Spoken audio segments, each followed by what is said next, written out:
মেঘালয় রাজ্যের ছোট্ট একটা জায়গা থেকে সাধারণ ঘরের সাধারণ বউ আমি। আর আমার নাম হচ্ছে মুক্তি। আর আমার চ্যানেলের নাম এ সিম্পল ওমেন মুক্তি। তো আপনাদের আমার এই চ্যানেলে অনেক অনেক ওয়েলকাম। তো সকালবেলা উঠে সমস্ত বাসি কাজকর্ম সেরে গিয়েছিলাম আমার ডিউটিতে, মাত্রই আসলাম। এসেই দেখি গাছতলায় কত আম পড়ে রয়েছে। দেখে তো আমি ভীষণ অবাক। অবাক যেমন হয়েছি তেমনই কিন্তু লোভটাও সামলাতে পারছিলাম না। ছেলে আর আমি মিলে একটা প্লাস্টিক নিয়ে চলে এসেছি গাছতলাতে। প্রচুর আম পড়েছে, একটা দুটো করে সবগুলোই কিন্তু আমি কুড়িয়ে নিলাম। সত্যি কথা বলতে আম তো অনেক পড়ে, কিন্তু খাওয়ার মতো লোক নেই। আসলে কি, কিছু কিছু জিনিস দেখতে কিন্তু খুবই সুন্দর, তার ভিতরটা কিন্তু অনেকটাই কালা। তেমনই এই আমগুলো দেখতে খুবই সুন্দর, কিন্তু তার ভিতরে প্রচুর প্রচুর পোকা আর টক। তার জন্যই কিন্তু আমগুলো খেতে চায় না। আমার কিন্তু খাওয়ার থেকে এই যে কুড়ানোর নেশাটা, সেটাই কিন্তু অন্যরকম। তার জন্যই কিন্তু ছেলে আর আমি মিলে সব কয়টা আমি কিন্তু এক প্লাস্টিক ভর্তি কুড়িয়ে নিয়েছিলাম। তারপর ঘরে গিয়ে সমস্ত আম ভালো করে পরিষ্কার করে যখন কাটতেছিলাম, তখন দেখছিলাম কত কত পোকা। একটা আমও যদি খেতে পেতাম, সবগুলো আমি কিন্তু ফেলে দিয়েছিলাম। এই যে দেখুন, ছেলে কিন্তু আমার ভীষণই খুশি এই আমগুলো পেয়ে। খাবে তো না, তবুও যে কুড়ানোর যে একটা আনন্দ, সেটাই কিন্তু অন্যরকম। আমরা যখন ছোট ছিলাম তখন কিন্তু আমরা এভাবেই আম কুড়িয়ে খেতাম। Hello everyone, welcome to my channel a simple women মুক্তি। তো মাত্র ডিউটি থেকে আসলাম, আসার পর দেখি গাছতলায় অনেক আম পড়ে রয়েছিল। পরে সেই আমগুলো কুড়াইলাম, কুড়িয়ে নিয়ে ঘরে রেখে দিয়েছি। দেখি আমের টক বানাবো আজকে। আর বর্মশাই তো অনেক সবজি নিয়ে এসেছে। তো এই যে দেখুন, এনে ওই যে আমার ছেলেটা আবার বিছানাতেই রেখে দিয়েছে। তো যাই হোক, এখন তো রান্নাঘরে নিয়ে যাব, নিয়ে গিয়ে রান্নাটা বসিয়ে দিব। আর এখন 1টার মতো বাজে, অনেকটাই লেট হয়ে গিয়েছে। তো ডিম এনেছে, তো ডিমটা কষা করব। তারপর দেখি আরও কি কি রান্না করি। ডিউটি থেকে যখন ফিরি তখন তো 1টা বাজছিল। তারপর আম কুড়াতে এগুলো কাজ করতেই কিন্তু আমার 2টো বেজে গেছে। তো ভীষণই ব্যস্ততার মাঝখানে ছিলাম। তাড়াহুড়ো করে যে রান্নাটা করতে হবে সেটাও আমার টেনশন।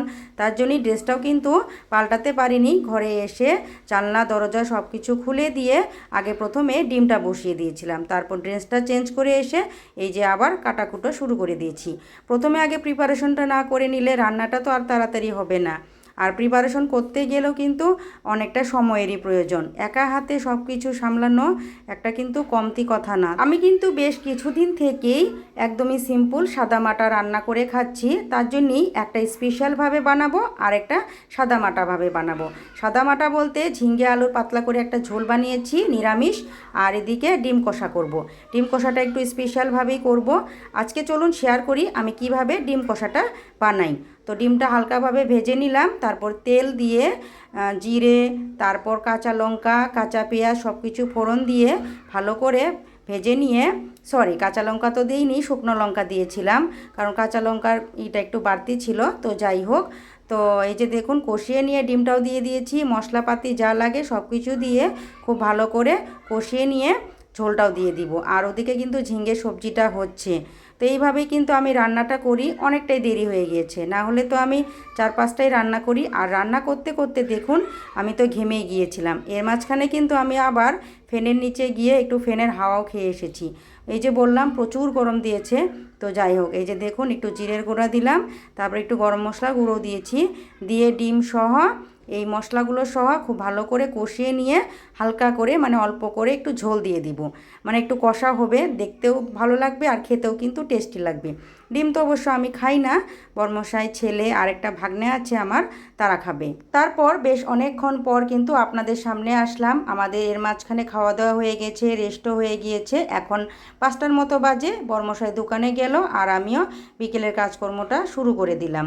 এই যে উঠান ঝাড়ু দেওয়া, ঘর ঝাড়ু দেওয়া, আমি যতটুকু জানি সকালে যে সমস্ত কাজগুলো থাকে সেই সমস্ত কাজগুলো কিন্তু বিকেলেও করতে লাগে। আর একা হাতে সংসারে না আমার একটু টাফই হয়, কারণ কয়েকটা ঘন্টা আমার বাইরে থাকতে হয়। ওই সময়টা যদি আমি ঘরে থাকতাম তাহলে কিন্তু এরকম টেনশনের কথা ছিল না আর ব্যস্ততার কথাও ছিল না। একদম বিন্দাসভাবে আমি কাজ করে যেতাম। কিন্তু এর মাঝখানে আমি একটা শান্তি রয়েছি, আমার যতই পরিশ্রম হোক, যতই কষ্ট হোক বা যতই ব্যস্ততার মাঝখানে থাকি, তবুও কিন্তু আমি ভীষণ খুশি। তো যাই হোক, উঠানটা ঝাড়ু দিয়ে নিলাম, এবার লাইটটা অন করে দিয়ে পাটা ধুয়ে নিলাম, যেহেতু উঠানটা ঝাড়ু দিয়েছি। তো যাই হোক, এইবার ঘরে গিয়ে তারপর ঘরের সমস্ত কাজগুলা নিট অ্যান্ড ক্লিন করে নেব। এই যে কাজগুলো করতে করতেই সন্ধ্যায় লেগে যায়, তারপর ছেলেকে পড়াতে হয়, তারপর যে একটু রেস্ট নেব সেটারও কিন্তু সময় নেই। আমার সারাদিনের মধ্যে মানে 24 ঘন্টার মধ্যে এই যে রাত্রে একটু ঘুমাতে যাই, এই 7 থেকে 8 ঘন্টা, 8 ঘন্টা তো কোনো দিন হয় না, 7টা ঘন্টা যদি একটু ঘুম পারি, অতটুকুই কিন্তু আমার রেস্ট। এই যে দেখুন কতগুলো বাসন বের হয়েছে। এই বাসন মাজার এখন আর সময় নেই, কারণ অনেকটাই সন্ধে লেগে গেছে, সন্ধ্যাবাতিও দিতে হবে, ছেলেকেও পড়াতে হবে। তার জন্যেই গ্যাসের জায়গাটা মুছে নিলাম শুধু, তারপর নিজেকে ফ্রেশ করে নিয়ে সন্ধ্যাবাতি দিয়ে নিব। আর বাকি বাসনের কথা, এই বাসনগুলো ঠিক রাত্রেই মেজে নেব। তো যাই হোক বন্ধুরা, আজকের মতো তাহলে রাখছি, বা বাই, টাটা।